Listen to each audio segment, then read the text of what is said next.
Salut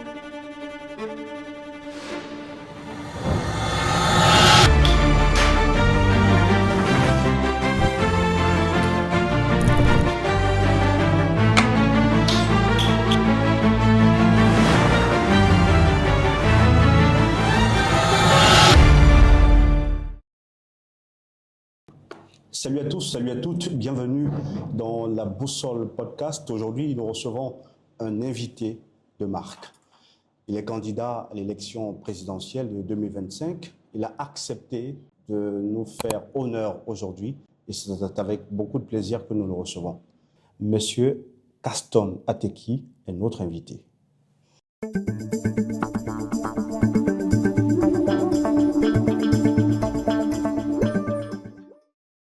Alors, Président, merci d'être là. Merci d'avoir accepté notre invitation. Merci beaucoup. Merci. Je suis content d'être ici finalement, parce que nous avons des rendez-vous manqués plusieurs fois, mais je suis content que, par la grâce de Dieu, nous avons l'opportunité de se rencontrer. En tout cas, c'est un honneur que vous nous faites. C'est un honneur, oui. Et c'est un honneur pour moi aussi de vous avoir.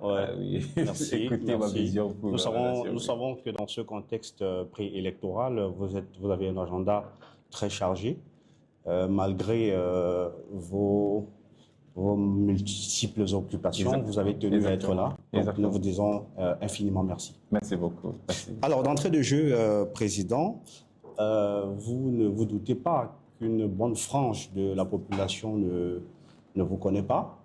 Alors, comment vous vous présenterez à ceux qui vous découvrent? Je vais dire, aujourd'hui, il me semble que beaucoup de personnes ils ont mis leur attention sur les hommes politiques. Oui. Mais pour nous qui sommes dans la société civile, on n'a pas beaucoup, on ne génère pas beaucoup d'attention. Oui. Et il me semble que les choses qui se passent, que sont négligées. Mais je suis là. Peut-être c'est la raison pour laquelle j'ai fait cette marche. Je me suis pas migré vers la politique pour être connu un peu.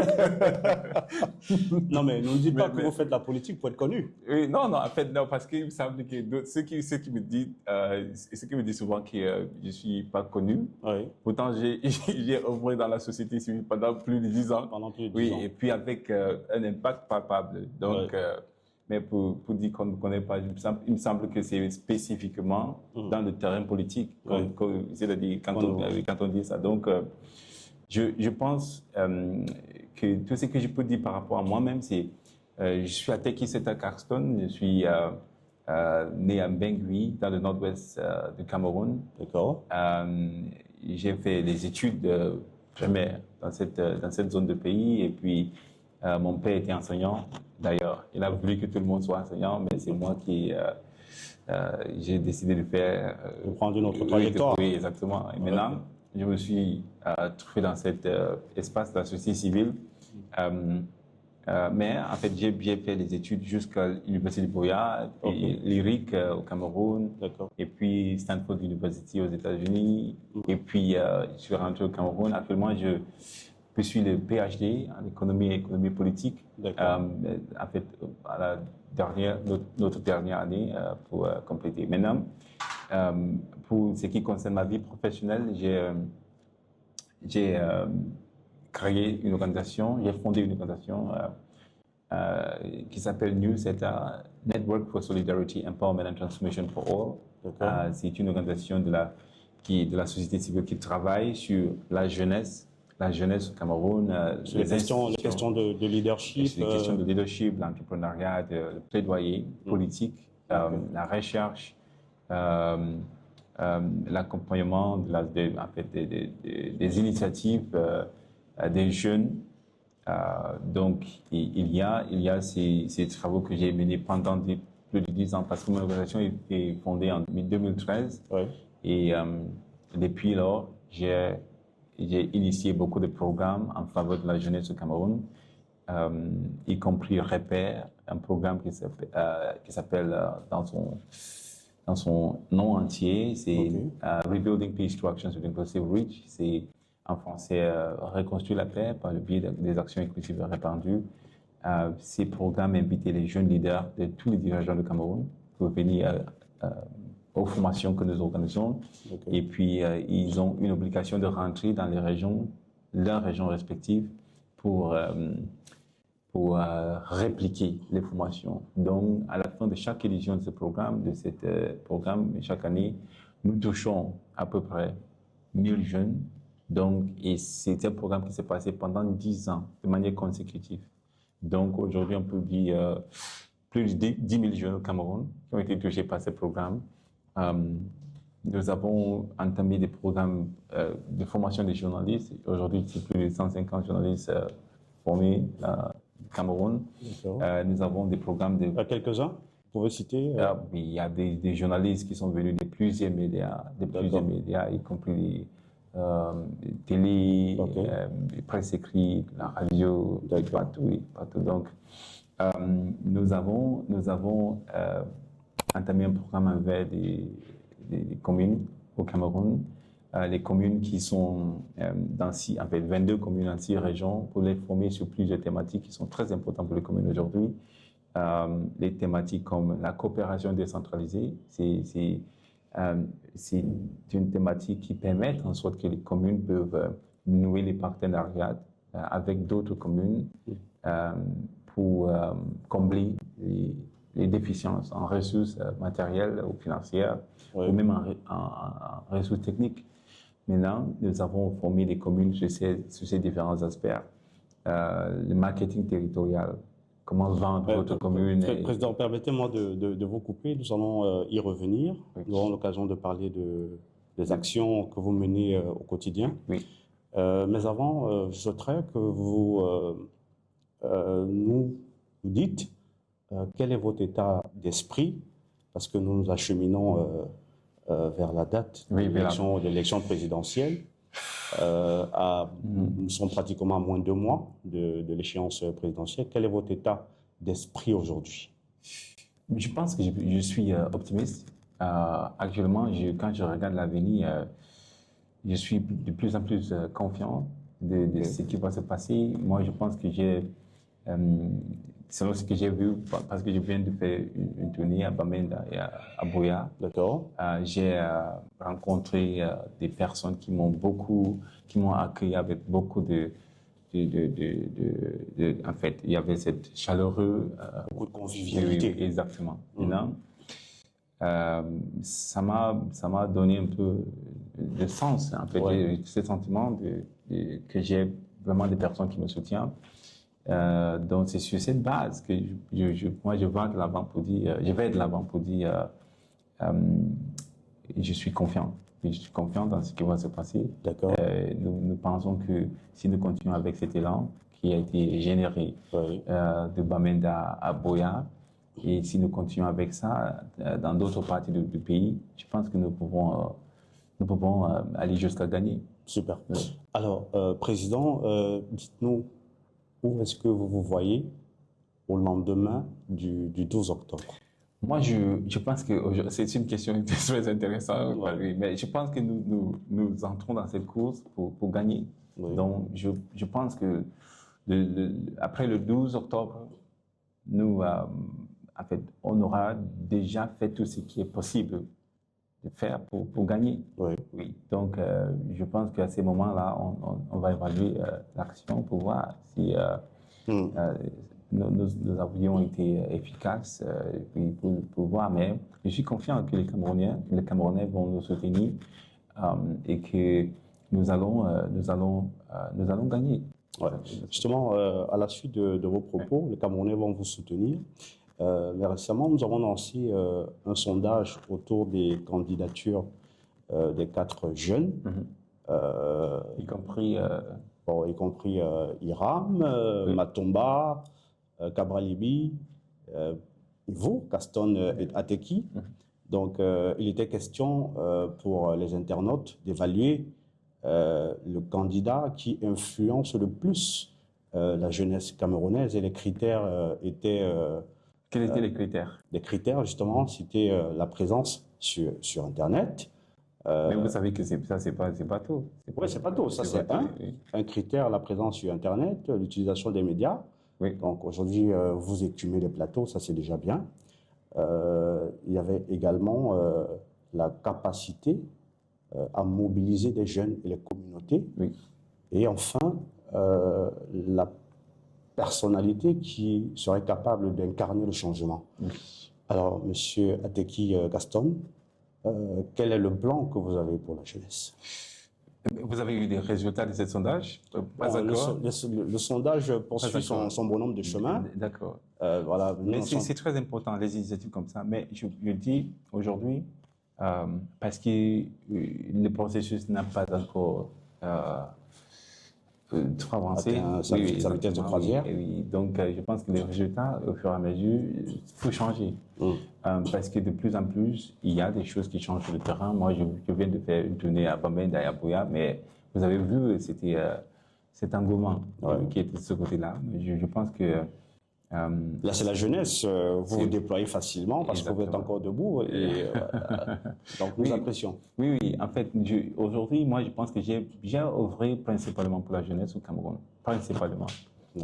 Des formations dans les 10 régions.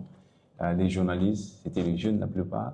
Les journalistes, les programmes, par exemple, le Next Mandela Project, qui est un programme que j'ai initié destiné aux jeunes politiciens, parce que je voulais que la jeunesse soit présente dans la scène politique. Ouais. Aujourd'hui, vous constatez que la jeunesse n'est pas présente. J'ai initié des programmes, des plaidoyers pour la jeunesse. En fait, il y a ces plaidoyers qui m'a fait connu dans les milieux des jeunes pour ramener l'âge de voter de 20 à 18 ans au Cameroun. Ces plaidoyers, pour la première fois quand ça a été débattu dans l'Assemblée nationale, c'est nous, NUSETA, mon organisation, qui avons amené cette plaidoyer de ce côté-là, avec la collaboration du président du réseau parlementaire Expérience Jeunesse, l'honorable Combat Gaston à cette époque-là. Maintenant, le projet, j'ai écrit 180 lettres aux députés personnalisées. 180 lettres, oui. Et il dit honorable tel, puis soutenez, il faut que vous soutenez cette campagne pour ramener l'âge de voter au Cameroun de 20 à 18 ans. Oui. J'ai écrit au président de la République sans suite. Donc, c'est en sorte quelque part, c'est ces frustrations aussi que j'ai essuyé. Oui, c'est-à-dire qui m'amène à entrer dans cette cause, parce que moi je me dis, je ne peux pas œuvrer sur cette question comme ça, des questions comme ça, mais je n'ai pas de suite et puis je me lâche. Ouais. Oui, il faut que Vous êtes un jusqu'au boutiste. Oui, je voulais vraiment aller jusqu'au bout parce que ce sont des projets qui me sont chers. Je pense qu'aujourd'hui, la jeunesse n'est pas présente dans la scène politique. Et puis, voilà pourquoi, pour des personnes comme nous, ça génère cette curiosité. Vous venez d'où et vous êtes si jeune. Moi, je pense que la jeunesse n'est pas vraiment un argument fort pour la politique. Moi, parce qu'il y a certaines personnes qui me disent toi, tu es trop jeune pour diriger le Cameroun. Moi, je peux aussi dire que je connais des personnes qui sont trop vieux pour diriger le Cameroun. Ouais. Là, alors, ce n'est pas un argument très, très fort parce que ce n'est pas une question d'âge, c'est une question de qu'est-ce que vous voulez faire pour le Cameroun. C'est ça. Et moi, je veux être jugé sur cette forme. Oui, parce que ici, on me juge par rapport à mon jeunesse dans un contexte, justement, jeunesse, dans un contexte où les jeunes ne sont pas, c'est-à-dire impliqués. Oui, impliqués, où les jeunes ne sont pas vraiment vus comme des modèles de leadership dans cet espace-là. Ça devient un peu, je crois que cet argument ou ce débat est biaisé. Ouais. Moi, je pense qu'aujourd'hui, il faut me juger sur le contenu de ce que je propose aux Camerounais, ce que je propose faire. Et moi, je pense que c'est ça qui compte. Même, je pense que les vieux, aujourd'hui, ils ont même peur de dire. Vous voyez, les vieux disent qu'ils sont jeunes en esprit. Moi, je dis. Mais j'ai toujours connu le fait qu'être jeune, c'est un phénomène biologique, pas un phénomène spirituel. Tout à fait. Et aujourd'hui, quand on dit on est jeune en esprit, moi, je ne comprends pas. Ouais. Mais je pense qu'aujourd'hui, la jeunesse a vraiment besoin de... En fait, moi, je suis ici, je peux dire, je suis le porte-parole de la jeunesse, mais cette jeunesse, elle sait parler. Vous voyez? Ouais. La jeunesse n'a pas besoin d'un porte-parole. La jeunesse a besoin de portes ouvertes. Et c'est ce que moi, je voulais offrir à cette jeunesse-là.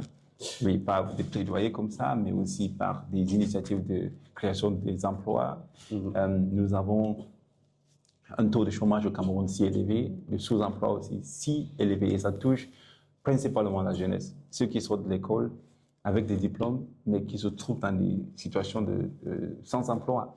Je pense que c'est un problème qu'il faut résoudre. Très bien. Commençant par restructurant notre éducation pour le rendre plus professionnalisant, oui, pour permettre en sorte que quelqu'un peut quitter de l'école, il peut se trouver dans une entreprise qui a besoin de ses acquis, mais aussi la personne peut créer son propre emploi. Moi, je pense que c'est ça, et il faut accompagner la jeunesse pour les permettre qu'ils le fassent. Oui. Ok, ouais. Président, nous allons revenir sur ce que vous proposez. Je pense que nous allons aborder notamment les questions de votre projet politique. Mais avant, je souhaite qu'on parle de votre entrée en politique, parce qu'il faut quand même le dire que cette candidature apparaît comme un baptême de feu pour vous. Oui. Voilà, vous êtes passé membre de la société civile, aujourd'hui candidat à l'élection présidentielle, oui. Candidat investi par le PAL. Oui. Alors, oui. Avec une si jeune expérience politique, expliquez-nous, Président Caston, comment vous allez faire pour venir à bout de ce régime qui trotte depuis pratiquement 40 ans aujourd'hui. Mais je vais vous dire que ce régime ne va pas continuer éternellement. C'est un régime qui va certainement venir à bout de son temps. Oui. Mais ces moments-là, on ne sait jamais. Moi, je sais, le changement est inévitable. Mais ce qui ne l'est pas, c'est la direction que va prendre ce changement. Moi, je pense qu'aujourd'hui, les Camerounais peuvent donner une nouvelle direction à ces changements. Et si on est à 40 ans et puis nous avons cet état de route, pas de l'eau potable dans certains quartiers, s'il y a ce délestage de l'électricité et toutes ces choses, moi je pense que c'est multiples embouteillages dans nos entrées et sorties des villes, des métropoles. Exactement. Et puis pas des autoroutes qui peuvent lier les grandes métropoles du Cameroun. Mais il y a quand même une autoroute, il y a une autoroute quand même sur la route de Yaoundé. C'est 2014 qu'on devait normalement aboutir à ce projet, mais aujourd'hui, c'est à 60 km. Imaginez, ça veut dire que si on procède à cet élan-là, ça va nous prendre les prochains 50 ans pour compléter ces routes.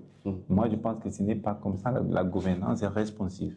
Si les peuples crient, ils demandent, exigent quelque chose, ils crient, ils veulent des autres routes, il faut répondre. C'est ça la responsabilité du gouvernement. Le gouvernement doit répondre aux besoins des citoyens. Oui. Et moi, je pense aujourd'hui que si le gouvernement n'a pas l'oreille d'écoute et que les réclamations des citoyens tombent sur les oreilles sourdes, ouais. Oui, il y a les enseignants, on a trop supporté, qui ont des mouvements comme ça, mais il n'y a pas grand-chose qui bouge de ce côté. Il y a des médecins qui font des réclamations. On affecte leurs leaders dans les zones reculées de ces pays comme forme de punition. Moi, je pense que aujourd'hui, il faut passer à l'écoute. Il faut écouter les citoyens. Il faut écouter les réclamations qui sont faites parce que c'est ça la démocratie. Si les citoyens s'expriment, d'ailleurs, il faut les laisser s'exprimer. Oui, parce que c'est un droit fondamental. Maintenant, s'ils s'expriment, ils font des réclamations, il faut écouter et prendre des mesures pour répondre. C'est ça la responsabilité du gouvernement. On ne peut pas laisser toute une ville avec les routes dans les états de délabrement et puis on vient demander les votes parce que les votes doivent être reliés en fait, que les hommes politiques ont honoré ce qu'ils ont dit aux citoyens pour dire nous, on va venir construire les routes, mais à la fin d'un mandat de 7 ans, rien n'a bougé. Vous pensez qu'on aura toujours confiance en vous en tant que leader? C'est pas possible. Donc moi, je ne vois pas que malgré le fait que ce régime a duré 40 ans, aujourd'hui, les sondages qui ont été faits, vous avez parlé de sondages auparavant, mais il y a des sondages de Afrobaromètre, par exemple, qui montrent que la plupart de la population camerounaise est frustrée, oui, avec l'état des choses. sont pas optimistes, ils ne savent pas si notre pays va dans une bonne direction. Mais je pense qu'aujourd'hui, avec ces frustrations, il y a cette people power, vous voyez, qui doit être activée. Vous dites, nous, le pouvoir, c'est nous. Ce n'est pas vous, le dirigeant. Le pouvoir, c'est nous. Et si nous décidons de remplacer les dirigeants, ce n'est pas un problème.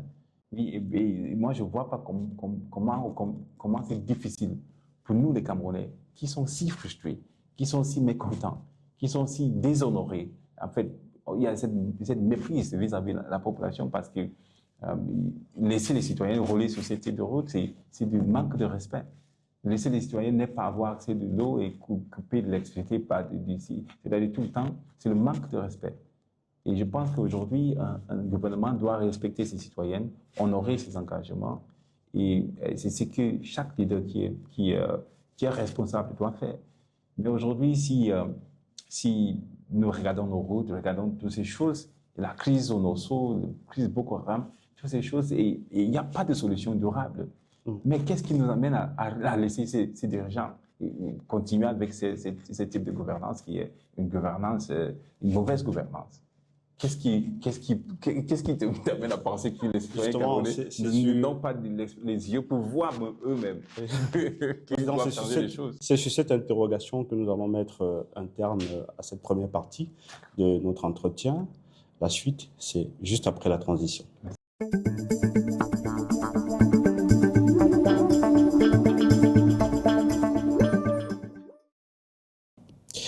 Nous sommes toujours en compagnie de notre invité, le président Gaston Ateki Seta. Il est le candidat investi par le PAL, c'est le parti de l'Alliance libérale. Il est avec nous aujourd'hui et nous poursuivons notre entretien. Alors, Président, votre programme politique s'articule autour de 5 piliers fondamentaux. Est-ce que vous pouvez revenir sur les grands axes de votre projet de société? Oui, notre projet de refondation du Cameroun a en fait 18 éléments, mais on a regroupé dans 5 rubriques. Oui. Donc, il y a cette refondation économique pour faire en sorte que nous passons du modèle axé sur l'impôt substitution à un modèle qui intègre les chaînes de valeur internationales. Ça, c'est le nouveau modèle que nous proposons. Cela va nous amener à des productions massives. Et je pense que c'est ce que ce croît d'activité dans ce style, dans ce modèle, va permettre en sorte que nous générons beaucoup de revenus et puis en fait, parce que ce modèle va exiger une main d'œuvre plus importante, ce qui va augmenter le niveau d'emploi aux jeunes aujourd'hui. Nous avons un modèle aussi, ce que nous appelons le paquet minimal social. Le paquet minimal social, c'est un concept que nous avons emprunté des écoles primaires. Vous savez, dans bientôt, c'est la rentrée scolaire. Oui, il y a ces paquets minimums qu'on envoie dans les écoles primaires, les craies, les stylos, les ardoises. Oui, pour permettre en sorte que l'enseignement peut dérouler sans problème. Mais nous pensons que c'est un modèle qui est bien. Et puis, nous proposons pour les localités du Cameroun un paquet minimal social. Ce paquet minimal social doit constituer de l'eau, de l'électricité, des routes, des hôpitaux et des écoles. Ces 5 choses sont très importantes. Si nous avons ces choses fournies dans chaque localité au Cameroun, je pense que le niveau de vie va se relever. Maintenant, nous allons octroyer à chaque commune au Cameroun en fait une somme planchère de 2 milliards chacun pour investir, pour fournir ces éléments. D'où viendront les fonds, Président? Mais aujourd'hui, il y a les fonds de décentralisation qui sont là. Le budget de décentralisation au Cameroun, c'est 15%. Mais 15% de notre budget, c'est presque 900 milliards. Maintenant, il y a 360 communes au Cameroun, 360 communes, y compris aussi 14 en fait, communes urbaines, je crois, et puis d'autres Commune d'arrondissement. communautés, oui, les villes au Cameroun. Donc, je pense, pour revenir aux communes même, 360 qui existent, on octroie aux communes chacun 2 milliards qui les permettent d'investir dans la fourniture de ces éléments de paquet minimal social. Je pense que si une commune a cette somme d'argent pour dédier à la fourniture de ces éléments-là, le niveau de vie au niveau local va changer. Ça va changer. Ça va changer de manière réelle. En fait, il y a des routes qui ne passent pas dans certaines saisons, dans la saison pluvieuse. Il y a des routes qui ne passent pas. Mais si on dédie les efforts pour la réhabilitation des routes ou pour la création de nouvelles routes dans toutes les localités au Cameroun, je pense que ça va améliorer la mobilité des Camerounais. Aujourd'hui, nous avons un réseau routier de presque 120 000 km au Cameroun, mais c'est moins de 10 000 qui est tourné, moins de 10 000. Mais si vous constatez, c'est là où vous pensez vous constatez que c'est quelque chose qui doit être amélioré. Donc, 2 milliards par commune, je pense que ça va faire 700 quelque chose de milliards de francs CFA, ce qui n'atteint même pas ces 15% de projets dédiés à la décentralisation actuellement. Maintenant, pour la répartition de ces différents, paquet minimal. Oui, ces différents sommes, ou ces différents fonds aux communes. Nous pensons qu'il y a d'autres communes qui ont nécessairement d'autres exigences qui sont priorités. Oui, exactement. Donc, on va régler les fonds. Il y a un montant plancher de 2 milliards, mais pour certaines communes, nous savons actuellement comment les communes sont financées, c'est le FEICOM. Le FEICOM les finance à travers ce qu'on appelle les centimes additionnels communaux. Donc, mais ces centimes additionnels communaux sont répartis de manière inéquilibre parce que la région de Centre-Sel prend presque 30%, la région de Littoral prend presque 30%, l'administration de FEICOM, ça prend 10%, et c'est 30% qui reste pour 8 autres régions. Imaginez, si vous êtes une commune dans la localité de Maïganga ou vous estimez que la répartition n'est pas équitable? Oui, cette répartition ne permet pas aux communes de réaliser de grands projets dans leur commune. Ce n'est pas possible. Il y a des communes qui n'ont pas même un budget de 200 millions par an. Vous pensez qu'avec 200 millions, qu'est-ce que vous pouvez réaliser qui va changer les vies aux citoyennes? Pas grand-chose. Donc, je pense qu'il faut doter ces communes avec des moyens qui vont les permettre de réaliser le projet. Nous avons une autre proposition qui est le développement. L'État va aménager les terrains. Ces projets, nous avons le projet à col de front pionnier. Front pionnier, c'est-à-dire le long des grandes infrastructures routières, l'État va aménager les terrains le long de ces infrastructures pour permettre en sorte qu'on passe des champs de petite taille, de 1 hectare, de 2 hectares, à 40 hectares, par exemple, la cultivation de maïs, des choses comme ça. Aujourd'hui, le Brazzaville, par exemple, qui fabrique la bière au Cameroun et qui utilise le maïs comme produit de base, mais est forcé se voir importer le maïs des autres pays comme l'Argentine, comme l'Ukraine, comme la France. Mais pourtant, il y a des cultivateurs de maïs au Cameroun. Mais qu'est-ce qui explique que le Brazzaville? Le problème n'est pas le marché. Le Brazzaville est prêt à demander, à payer, mais il n'y a pas de Camerounais qui peuvent fournir juste ne serait-ce que ça à Brazzaville. Et il y a aussi même la production des aliments pour les animaux, comme la Provence. Oui, exactement.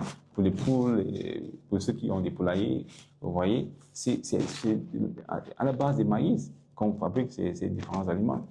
Mais on n'arrive pas à combler ces besoins au Cameroun. Et nous voyons importer plus de 39 000 tonnes de maïs des autres pays. Ce n'est pas du tout acceptable.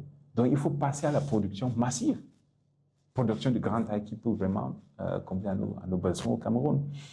Dans ces projets de front pionnier, agriculture, de front pionnier, l'État lui-même va aménager le terrain et offrir ce terrain à des coopératives qui sont des fédérations, des associations, des différents groupements, peut-être les jeunes qui peuvent venir ensemble faire des projets de grande taille qui auront de plus grands rendements, aussi qui vont nécessiter une plus grande demande de main-d'œuvre. Oui. Donc, je pense que ça là va vraiment transformer l'environnement. Beaucoup de personnes ne veulent pas investir dans l'agriculture aujourd'hui parce que non seulement ils pensent qu'il n'y a pas beaucoup de rendement, ce qui pour moi est faux, mais aussi c'est que les infrastructures qui sont nécessaires pour permettre en sorte qu'on peut tirer profit de cet engagement entrepreneurial, c'est que, bon, on peut cultiver les produits, mais pas d'accès aux chaînes de distribution. Ce qui fait en sorte que les produits qui sont cultivés par nos cultivateurs se voient gâtés dans les champs parce qu'il n'y a pas, parfois, juste les routes d'accès à ces différentes localités.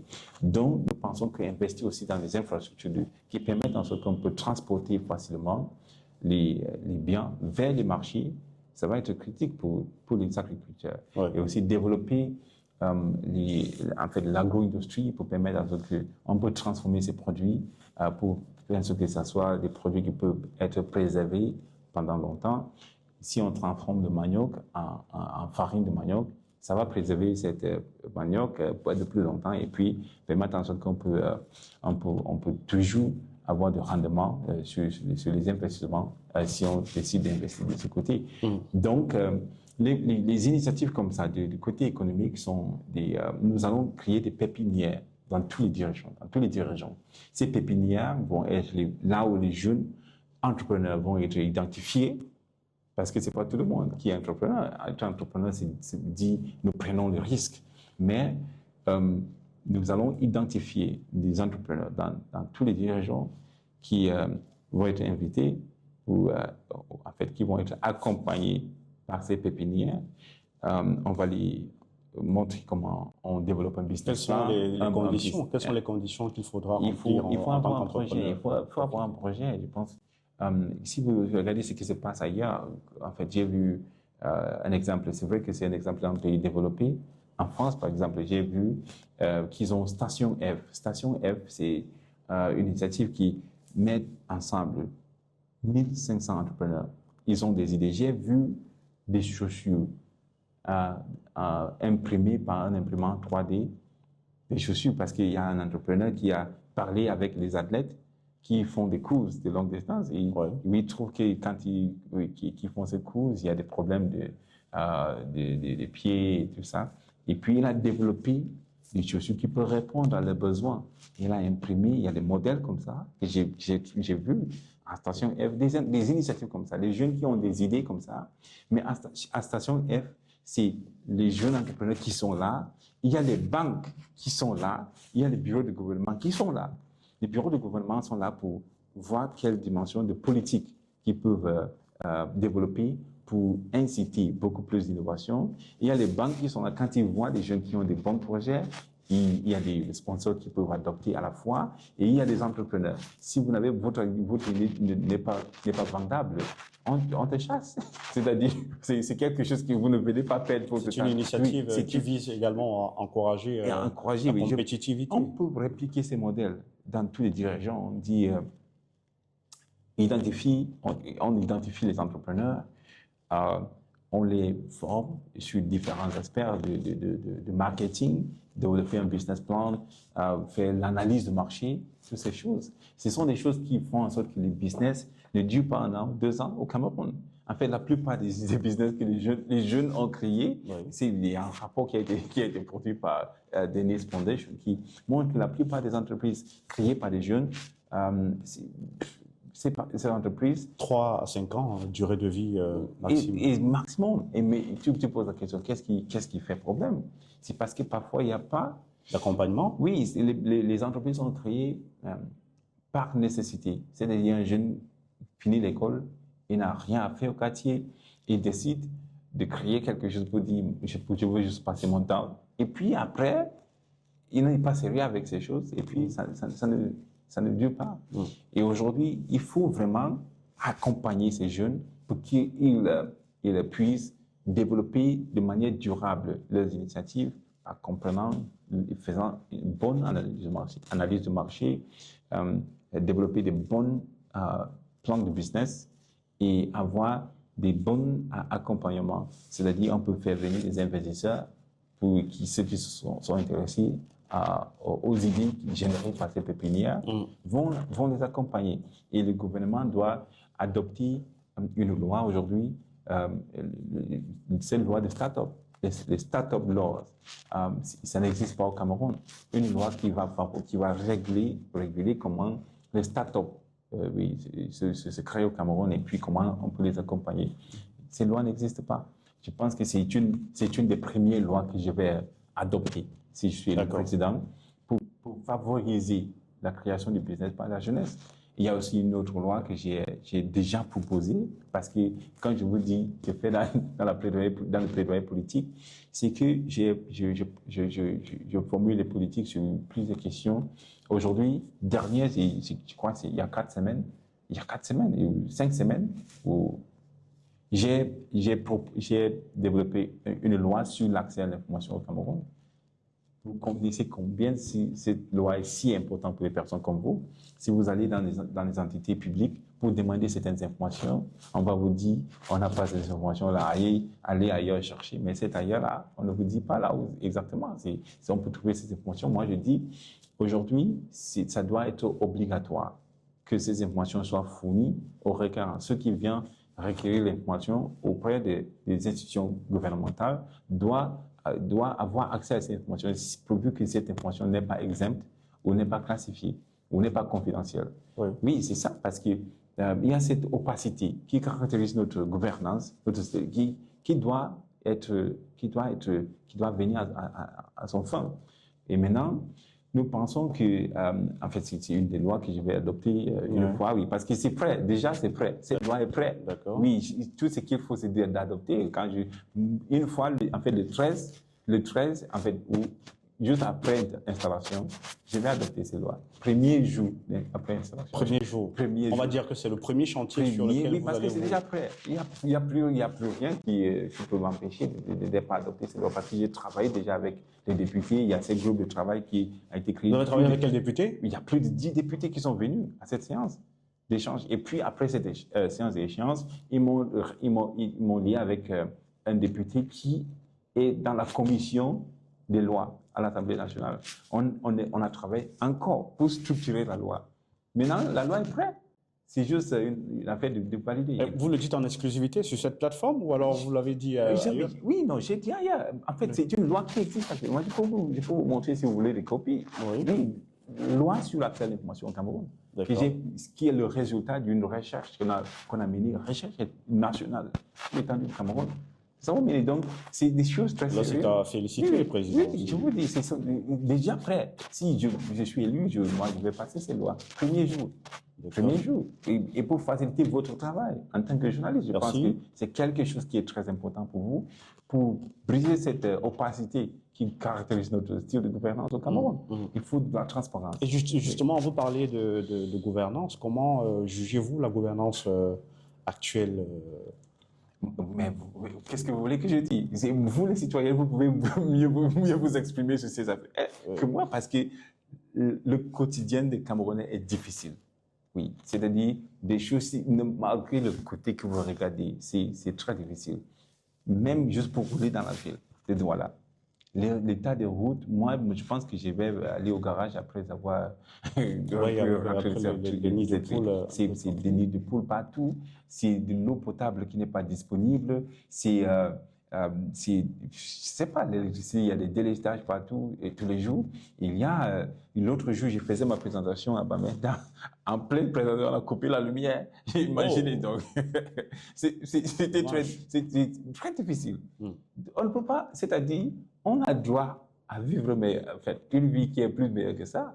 Donc, je me dis, les citoyens ont des mots qui sont juste pour décrire ce qui président. ressemble de ces gouvernements. Mais ce que je vais dire, c'est que moi, je vois toutes ces expériences.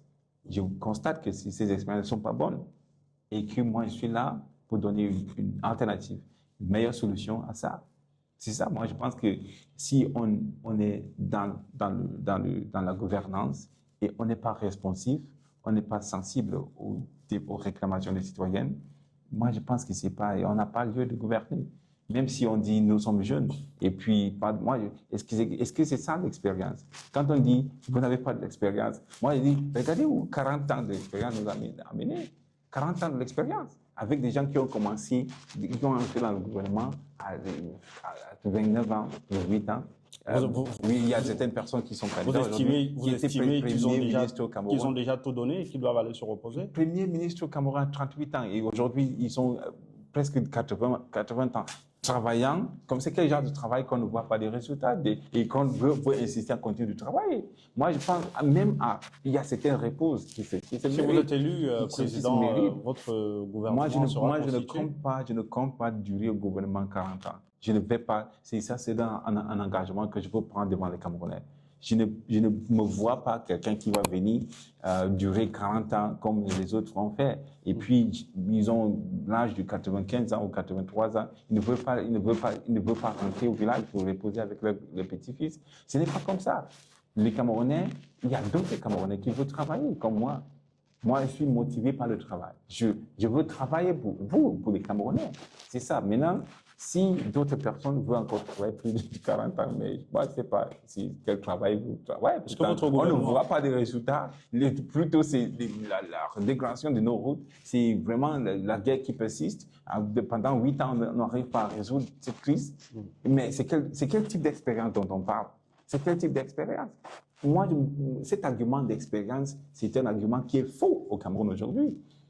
Expérience, ce n'est pas vraiment quelque chose que quelqu'un va ouvrir sa bouche pour dire. Vous pensez qu'on doit juger le maçon au pied du mur? Au pied de l'expérience. Et puis, moi, je pense qu'il y a des actions. Maintenant, quand vous-même vous voyez les résultats, vous venez parler d'expérience. Expérience sur quoi? Bon, ne parlons plus d'expérience, président. Oui. Vous étiez à Bamenda récemment pour une présentation. Vous l'avez dit également dans vos propos liminaires, vous êtes originaire de la région du Nord-Ouest. Alors, quel est le regard que vous jetez sur la crise, la crise Nozo? C'est une crise qui ne doit pas continuer. C'est une crise qui doit être, qu'on doit chercher à tout prix à mettre fin à cette crise, parce que les gens souffrent. Oui, moi j'ai fait cette tournée à Bamenda et à Buea. Les gens souffrent. Et moi je parle avec beaucoup d'émotions parce que moi-même, il y a beaucoup de personnes qui ont perdu des familles et leurs biens dans cette crise pour rien. Pour rien. Je pense que moi je dis que notre constitution ne nous a pas été donnée sur le mont Sinaï. Vous voyez, avec des précisions que Dieu lui-même a données. Ouais. Notre constitution a été préparée par nous. Et si ça ne marche pas, nous avons l'obligation de la réformer. Et puis, je ne vois pas ce qui freine aujourd'hui. C'est une question historique, c'est une question c'est une question politique. Mais il faut convoquer un dialogue, encore un dialogue, parce que le premier dialogue n'a pas... Il y a déjà eu un dialogue... Oui, mais est-ce que ça a donné des résultats qui nous ont amené à la fin de cette crise? Non. Et puis, on va venir nous mentir encore, parce qu'ils ont cette mépris aux citoyens pour dire que les choses sont de retour au normal. Alors, non, les choses ne sont pas revenues à la normale dans ces régions, parce que j'ai vu avec mes yeux. Mais l'engouement avec lequel on m'a reçu dans ces zones montre que les gens veulent aller dans une autre direction. Ils veulent vraiment la paix. Et moi, je propose un plan de 100 jours, 100 premiers jours, c'est-à-dire avant le 31 janvier 2026, ces choses devront être achevées. Premièrement, je vais reconnaître de manière officielle cette crise parce que nous avons vu des officiels du gouvernement qui disent que cette crise n'existe pas. Vous avez vu, vous avez entendu certaines personnes s'exprimer sur ça, dire qu'il n'y a pas une crise anglophone au Cameroun. Moi, quand tu ne reconnais pas quelque chose, l'exemple de quelque chose, vous ne pouvez pas trouver des solutions. Oui. Et les solutions durables même. Donc, cette déni, cette refus de reconnaissance, je pense que c'est ça même où le problème se trouve. Vous voyez, donc, reconnaissance officielle, libération de tous les prisonniers politiques qui sont dans les prisons, déclaration d'une journée nationale de deuil pour tous ceux qui sont décédés, les soldats, les civils et les séparatistes. Ces personnes sont décédées parce qu'il y avait des choses qui, en fait, je pense qu'aujourd'hui, nous avons la culture de honorer ceux qui sont décédés. On va les honorer. Ils ne sont pas décédés pour rien. On va passer à la résolution de ces crises. Première chose, dans les 30 prochaines jours, c'est-à-dire 30 à 60 jours, on va convoquer un dialogue, une conférence nationale sur le dialogue et la réforme. Et là, il n'y aura pas un thème tabou. On va discuter sur la décentralisation. Est-ce que là, ce ne sont pas les propos d'un politicien ou alors... Non, ça c'est des engagements. 100 premiers jours, les engagements que je vais prendre. 100 premiers jours, je vais convoquer ce dialogue, on va débattre sur tout, et puis les résolutions de ce dialogue vont être mises en œuvre. Et mais il y a des lignes rouges qu'on ne peut pas franchir. Moi, je ne me vois pas comme un président qui va venir séparer le Cameroun. Je ne peux pas le faire. C'est pas possible. Et parce que moi, je suis dans la logique de réconciliation. Et je me vois comme la personne qui va réconcilier le Cameroun. Parce que moi, je viens naviguer ces zones, les zones anglophones, et puis de ce côté du pays, j'ai vraiment des engagements avec la jeunesse. Vous allez voir dans les prochaines... Que pensez-vous de la République d'Ambazonie? Non, mais vraiment, c'est une réclamation que le gouvernement a laissé apparaître, parce qu'il ne veut pas entendre, il ne veut pas écouter ce que les citoyens disent.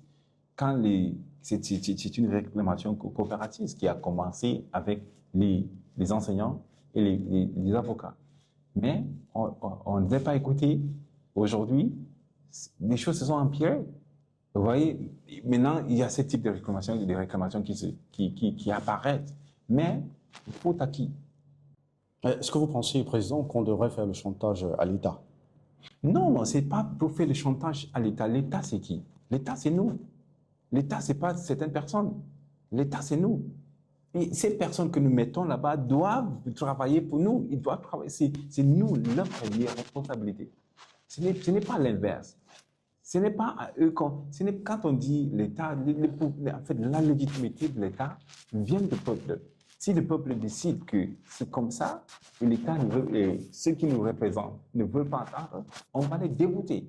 On va, par les moyens démocratiques, on va les enlever. Et c'est moi, je me dis, aujourd'hui, si ces personnes ne sont pas en mesure de nous donner ce que nous voulons, on les enlève. On les remplace par d'autres personnes qui vont respecter ce que nous voulons. C'est ça la démocratie. Et quand on dit nous ne faisons pas le chantage à l'État, moi je me dis à qui? Est-ce qu'on peut faire chantage à nous-mêmes? C'est parce que l'État c'est nous. L'État ce n'est pas certaines personnes. Je sais que vraiment il y a certaines personnes qui incarnent l'État comme le président et ses différents institutions. Exactement. Mais je sais que respecter ces institutions, c'est une chose, mais reconnaître où le pouvoir de ces institutions c'est autre chose. Parce que ces institutions, prennent leur légitimité du peuple. Et puis, ils doivent travailler pour le peuple. C'est ça la définition. En fait, on dit government by the people, government of the people, by the people, for the people. Ça, c'est la définition qui a été donnée par Abraham Lincoln. Le gouvernement du peuple, par le peuple et pour le gouvernement du peuple, par le peuple et pour le peuple. Maintenant, quand tu dis on fait chantage à l'État, moi, je ne sais pas, c'est comme ça. C'est moi qui dis, Président, je ne fais que poser des questions. En tout cas, mais ce que je dis aujourd'hui, c'est que l'État ou ceux qui sont là pour nous représenter, il faut qu'ils nous écoutent. Et on ne peut pas envoyer certaines personnes pour nous représenter et puis c'est eux qui nous commandent, c'est eux qui nous donnent les exigences, les demandes. Ce n'est pas du tout acceptable. Ouais. Oui, ce n'est pas du tout acceptable. Parce que le peuple sait ce qu'il veut. Oui, le peuple sait ce qu'il veut. Maintenant, si quelqu'un est gouvernant, il pense qu'il sait plus que le peuple. Non, c'est pas, c'est en fait tout à fait l'inverse. Parce que c'est ces peuples qui vous donnent votre légitimité. Donc, vous avez obligation de les respecter, de respecter leurs choix et de travailler pour eux. C'est ça, la démocratie. C'est ça, la bonne gouvernance. Moi, je ne suis pas dans cette logique de gouvernance gyroscope. Quand on dit, toi, on t'élit président, toi, tu pars là-bas, tu fais ce que tu veux. Ce n'est pas ça. Vous voyez? Ouais. Oui, mais il faut toujours répondre aux besoins du peuple. C'est ça qui va faire en sorte que ces gouvernements deviennent de plus en plus légitimes dans les yeux des populations. Très bien, Président. Nous allons revenir sur quelques points saillants de l'actualité. Dites-nous, s'agissant de la candidature consensuelle de l'opposition, quelle est votre position? Je veux savoir, qu'est-ce qui ne marche pas finalement? Oui, c'est la coalition, en fait, la coalition, parce que la population fait ses réclamations. La population veut une coalition. Cette coalition, je pense que c'est une coalition qui a sa place parce que la population veut. Moi, je pense que nous devons être différents. Si la population demande quelque chose, il faut que nous répondons. Si on estime gouverner ces populations, parce qu'on ne peut pas réclamer une coalition et nous, en fait, nous faisons le contraire. Et pourquoi vous n'avez pas encore répondu? Non, mais il y a des. D'ailleurs, d'abord, je suis pour une coalition. Nous avons participé à toutes les discussions nous concernant. Il y a les conférences qui ont été tenues avec ces conférences, on les a organisées à Yaoundé, à Fumban et à Yaoundé encore. La toute dernière conférence a eu lieu à Yaoundé. Oui. En fait, à la fin de cette conférence, on pensait qu'on va vraiment sortir avec un candidat consensuel, mais il me semble qu'il y avait des choses qui n'étaient pas encore clarifiées. Est-ce qu'il y a des candidats qui ont des agendas cachés? Non, pas des agendas cachés, mais certains candidats n'ont pas voulu participer à ces initiatives de coalition. D'accord. Oui, mais vous connaissez, moi je ne peux pas citer le nom, mais les candidats sont là, sont clairs, ne veulent pas la coalition. Mais nous, qui ont décidé de faire partie de cette initiative, il me semble qu'on tire sur nous plutôt. mais je me dis, aujourd'hui, il y a trois choses que je veux dire par rapport à cette coalition. Première chose, c'est que il faut comprendre que quand on veut coaliser, ce n'est pas de se faire absorber par notre parti politique. Première chose. Parce que d'autres personnes ont pensé que quand on parle de coalition, c'est de se faire, comment dire, de démissionner, d'être sous l'ombre de quelqu'un d'autre. C'est-à-dire lâcher sa capacité d'être président au profit de quelqu'un d'autre. C'est une décision qui est vraiment sérieuse. C'est sérieux. Vous dire, je m'efface et vous prenez ma place. C'est très sérieux. Mais beaucoup de personnes pensent que la coalition, c'est de se faire absorber, mais il y a d'autres mécanismes. Parce qu'il y a certains partis politiques, c'est une personne qui va finir par gagner parmi les 12. Donc d'autres personnes, leurs partis politiques, peut-être ils sont là pour préparer les municipales et les législatives. Donc cette opportunité est aussi importante pour eux de mobiliser en préparation de ces élections. On peut les comprendre dans ces domaines. Mais autre chose, c'est que parmi les partis politiques, il y a des partis politiques qui ont, en fait, même si nous avons des idéologies différentes, il y a certains points sur lesquels nous nous accordons. Donc, il faut, quand on dit coalition, ce n'est pas le fait de venir implémenter le programme politique d'un parti politique, vous voyez, mais c'est d'implémenter le programme de coalition. Et ces programmes de coalition, il y a des points communs que nous partageons. C'est-à-dire, dans nos programmes, je pense, même si nous sommes des orientations idéologiques qui sont différentes, il y a certainement certains points comme la réforme du code électoral. C'est un point sur lequel... C'est une similitude. Oui, sur lequel tout le monde est d'accord. La réforme... La rupture? La rupture même de ces gouvernements. Mais autre chose, c'est que la Constitution, tout le monde est d'accord que le mandat du président, par exemple, passe de 7 à 5 ans, renouvelable une fois. Tout le monde est d'accord. Tout le monde est d'accord qu'on résout le problème anglophone. Tout le monde est d'accord sur plusieurs autres choses. Mais, Justice sociale. oui, oui. Et puis, moi, je pense que si nous venons vers le public pour lui dire, nous avons une coalition, c'est le programme de coalition qu'on présente. Ce n'est pas le programme d'un parti politique où c'est lui qui va incarner cette coalition. C'est ça. Donc, il faut clarifier toutes ces choses. Donc, à la fin de notre réunion à Yaoundé, nous avons mis en place un comité technique qui travaille sur l'harmonisation des différents programmes pour mettre en évidence les points sur lesquels nous nous accordons. Et c'est ce travail, c'est ce programme-là qui va être présenté au public pour dire, très bien. Ça c'est l'agenda de coalition. Mais vous savez, il ne faut pas aussi une coalition des faibles. Vous voyez? Parce que c'est une question d'intérêt un peu. C'est pas coalition pour coaliser. Vous voyez? Y aurait-il un jeu d'intérêt? Oui, il faut vraiment que ces coalitions soient fortes. Voilà pourquoi moi, je demande au public de nous soutenir. Moi, j'étais à Bamenda pour mobiliser. J'étais à Boya pour mobiliser. Je suis ici à Douala, engageant les médias. Tout à fait. Je suis passé dans les deux. En fait, hier, aujourd'hui, je suis passé sur au moins 7 médias. Oui. Equinox, Dash TV, Global TV, Balafon, aux autres médias. Disons que vous êtes dans votre temps, c'est tout à fait normal. Oui, mais il faut cette mobilisation. Parce que si, après avoir mobilisé, je décide que je vais m'associer à une coalition, c'est une coalition qui va être respectée. En fait, ça va créer vraiment un sentiment que c'est quelque chose de sérieux qui va se passer là. Mais si nous restons et on cache derrière cette tour de coalition et puis on ne fait pas le travail sur le terrain, cette coalition sera battue. Vous voyez? Donc, moi, je demande aux populations de nous soutenir.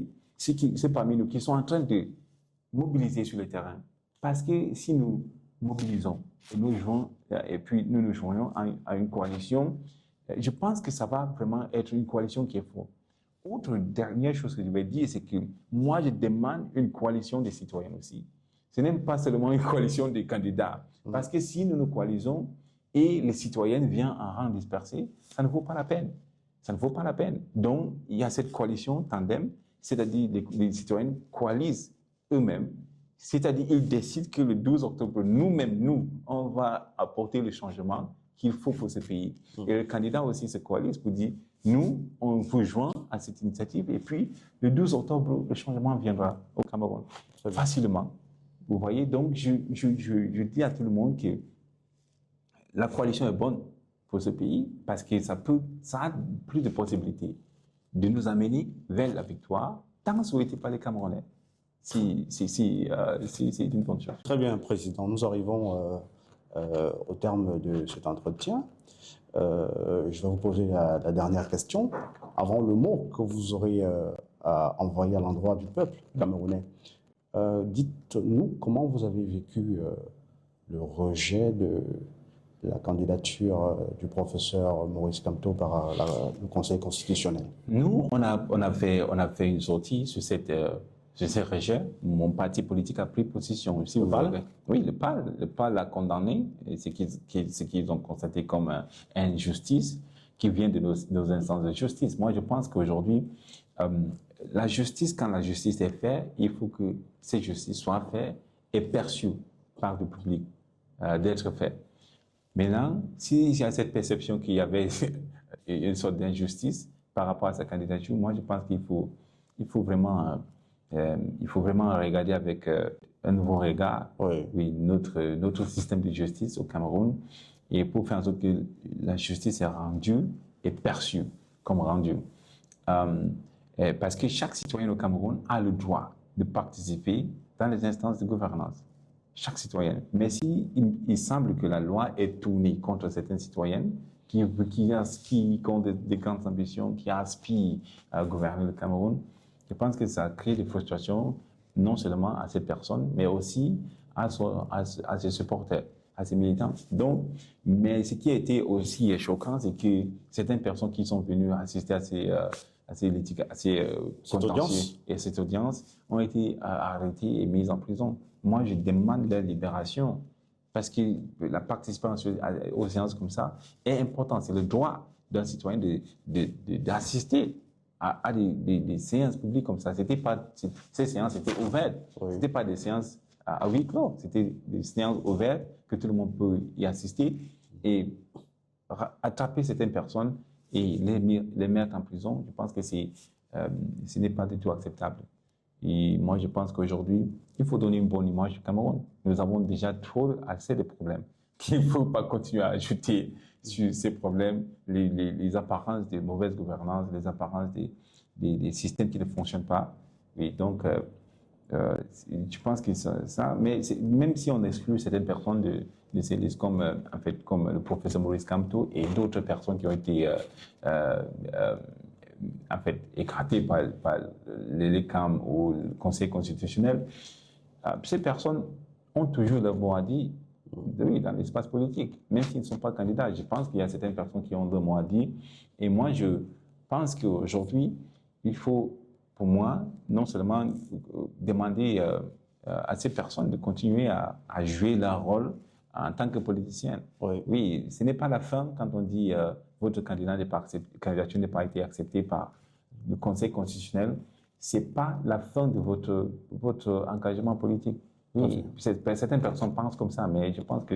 Est-ce que vous, en tant que candidat du PAL, vous attendez les consignes de vote du président ou du professeur Maurice Kamto?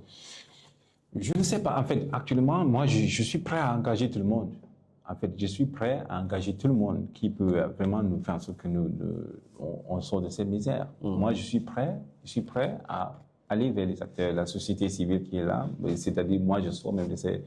La société civile a aussi son mot à dire sur en fait, le destin du Cameroun. Donc, il faut associer tout le monde. Est-ce que vous ne pensez pas que l'électorat Parce que si vous voulez gouverner, du professeur si vous voulez gouverner est une opportunité que vous pouvez saisir?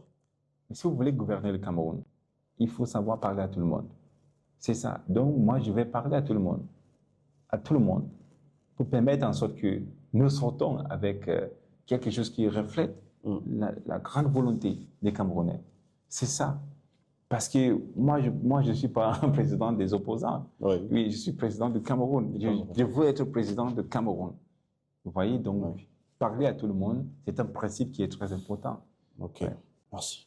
Alors, Président, est-ce que vous pouvez regarder votre caméra et adresser un mot à l'endroit du peuple camerounais? Merci. Chers Camerounais, nous sommes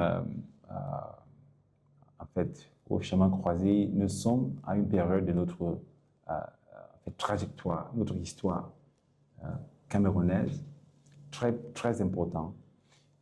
Je viens de présenter ma vision. Il y a aussi des réclamations que vous-même, vous avez.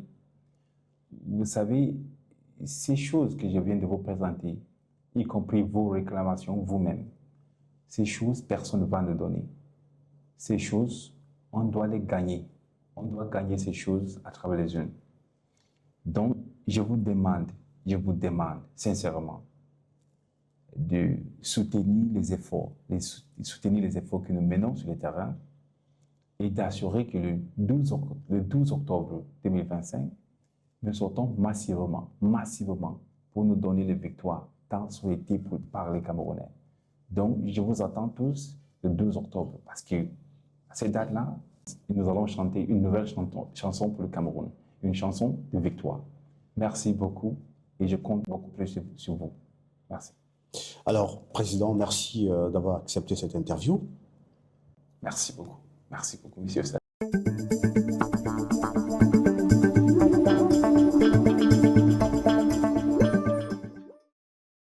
Nous étions en compagnie du président investi par le PAL, parti de l'Alliance libérale. Merci de nous avoir suivis. Restez à l'écoute. À très bientôt avec un autre invité.